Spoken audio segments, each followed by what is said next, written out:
Hey, how's it going? Mildly Interesting Facts is an old series from when I first started YouTube, and it's been nearly 5 years since I posted the last one. Over these last 5 years, I've continued to add more random facts onto my Google Doc, just in case someday I decided to come back to this series. And as you can see, I have a lot of information I've compiled over the years. I see so much stuff while exploring the game that I'm just like, that's kind of neat, and I always like to note it down.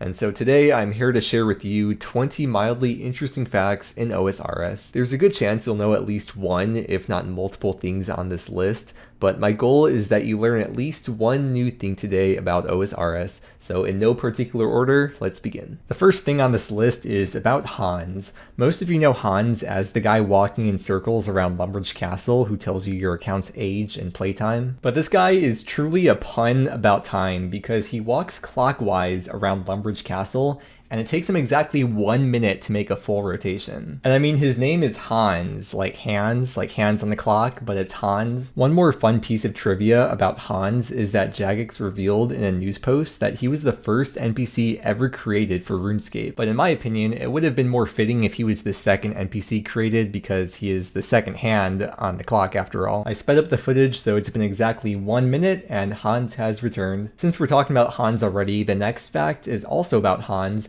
which is that he has the same character model as the Flax Keeper. I'm not sure if Hans has a brother, or they shop at the same store, or maybe it's just purely coincidence that two people look the same and wear the same clothes, or maybe Hans is a fourth dimensional entity existing in two locations at the same time. Those aren't the only interesting Hans in the game though, or should I say hands, because at the southern entrance to the Grand Exchange, there's two pillars with hands on them, but they're both left hands.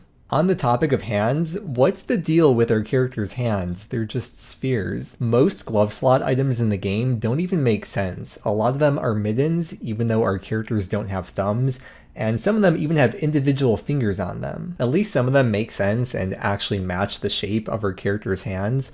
But what is the real shape of our character's hands? Well, in the Eyes of Glufrey quest, your character uses a token machine and you get a good close-up look at your hand. Well, supposedly your hand.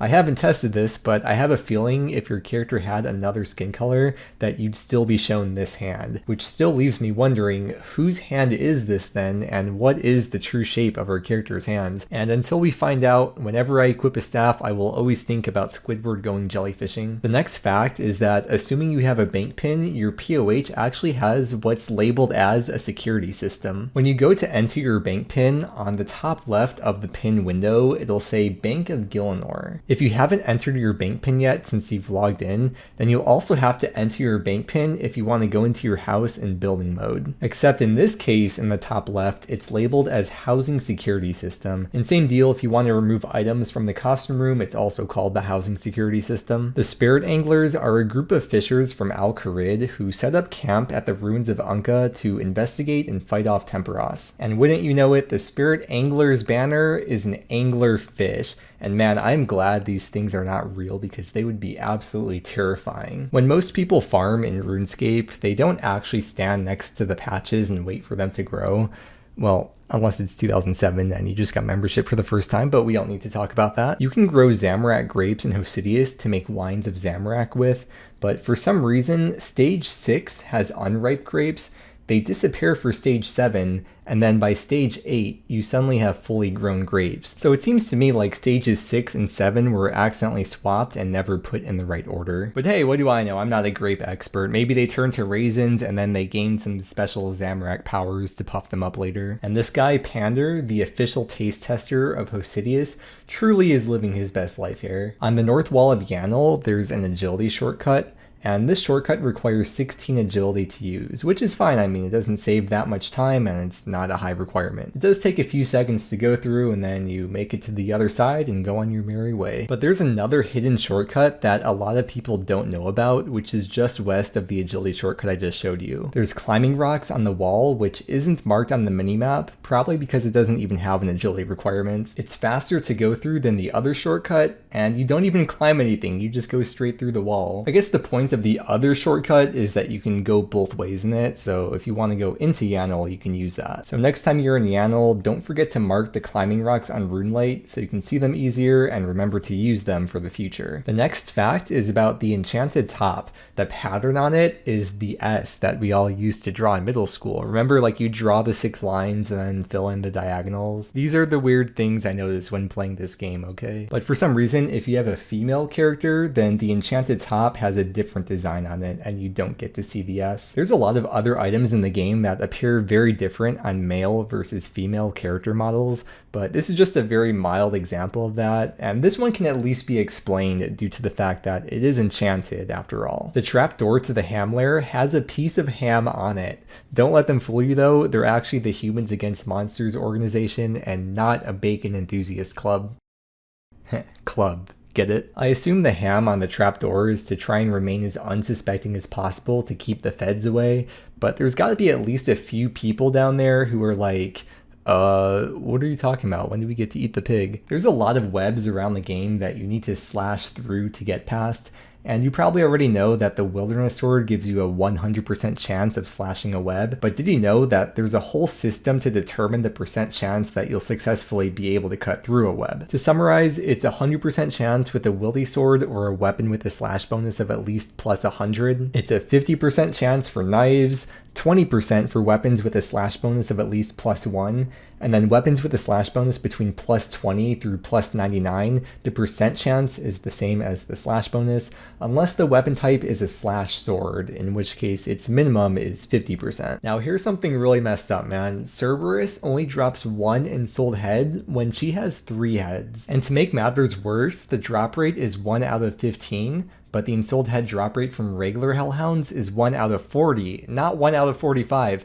Like, at the very least, why were they not made to be 1/3 of the drop rate? Ensouled Hellhound heads were only added into the game like a year ago, so shame on Jagex for this massive blunder. When you're doing activities where you use your keyboard, like holding down spacebar for questing or numbers for construction, your chat box is constantly filled up, and this can be annoying if you're trying to talk in your clan chat or public chat. Instead of holding down backspace and having to wait a few seconds for it to be deleted, there is a shortcut.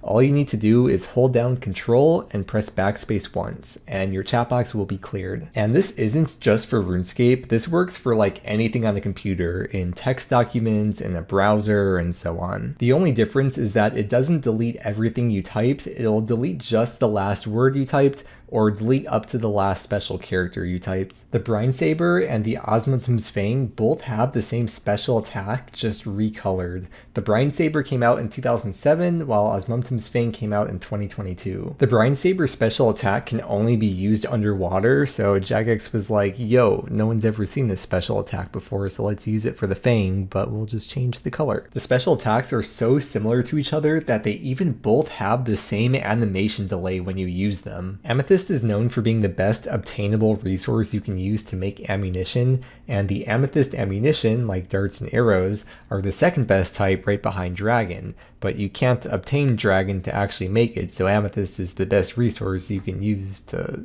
Well, anyways, the point is that Amethyst is a really high level resource. You need a really high mining, crafting, and fletching level to utilize it, and it almost wasn't called Amethyst. In this news post from 2017, 1 week before Amethyst came into the game, it says the Dwarven prospectors in the mining guild were mistaken. They hadn't stumbled upon quartz after all. What they encountered was actually Amethyst. Amethyst was almost called quartz, but after receiving player feedback, Jagex decided to instead name the rock Amethyst last minute, since quartz is a common rock in real life, whereas Amethyst is a much more rare variety of quartz. All the braziers and Shades of Morton, if you look closely at them, you'll see there's different rune symbols coming out of the fire. That's not the only place in the game that has the rune symbols in fire. The fires on the login screen have them too. I feel like I've seen other fires in the game that also have the rune symbols, but I can't remember, so let me know in the comments if you know of any, or maybe there's not, I don't know. If you try to attack an Aviancy with melee, you'll get this message saying you can't use melee on them, so you have to use range or mage instead. But have you ever noticed that all the other melee NPCs in the God Wars dungeon are able to melee Aviancies?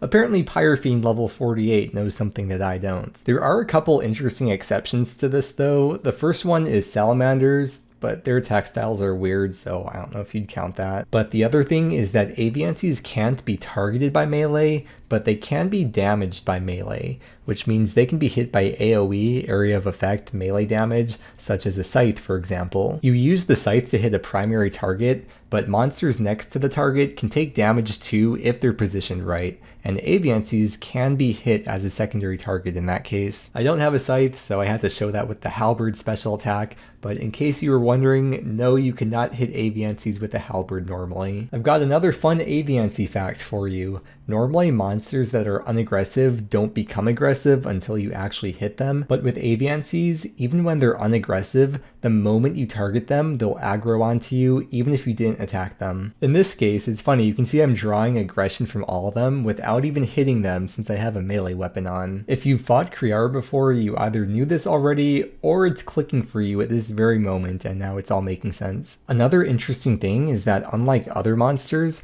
when aviansies are fighting a different monster and you attack the aviansie will lose its aggro on the other monster and aggro onto you instead. In the smoke dungeon, not the smoke devil dungeon, but the smoke dungeon that you go for desert treasure, first off, turn off the smoke overlay. In the southwest of the dungeon, there's a Slayer task only area for dust devils, and around this whole area, it is surrounded by stalagmites that are shaped like dust devils. It almost feels creepy. It's kind of like being surrounded and watched by 100 of these guys. And we have made it to the last thing on the list, number 20, which is sure to cause some existential dread. We're going to make a timeline, so let's get these dates in order. RuneScape 1 came out in 2001, RuneScape 2 came out in 2004, the OSRS backup was taken from 2007, OSRS and RS3 came out in 2013, and today we are in 2023. This isn't perfectly to scale, but I did my best, and now let's get into some facts, or as I like to call it, hard truths that'll make you feel old. First off, OSRS is 10 years old.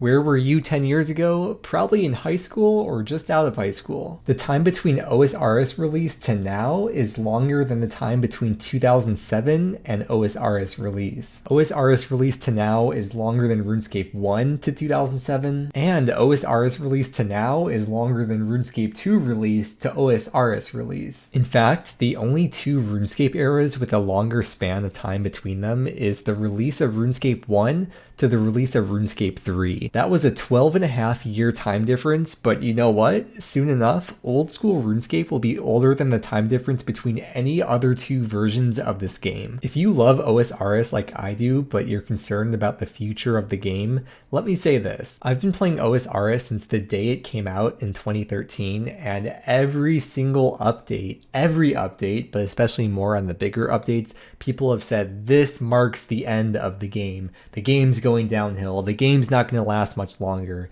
The end of the game is near, etc., etc. Well, guess what? It's been 10 years and the game is still going strong. In fact, it's close to record high average online players without any special events or seasonal tournaments going on at the moment. So the next time you hear someone say OSRS will be dead soon, well, they could be right, but if history's any indication, then it probably won't be the end just because some people don't like an update that happened on any given Wednesday. So you can imagine after 10 years of hearing this, it gets very old. I don't know why I'm going off on this tangent. I kind of feel like an old boomer yelling into the wind at nobody.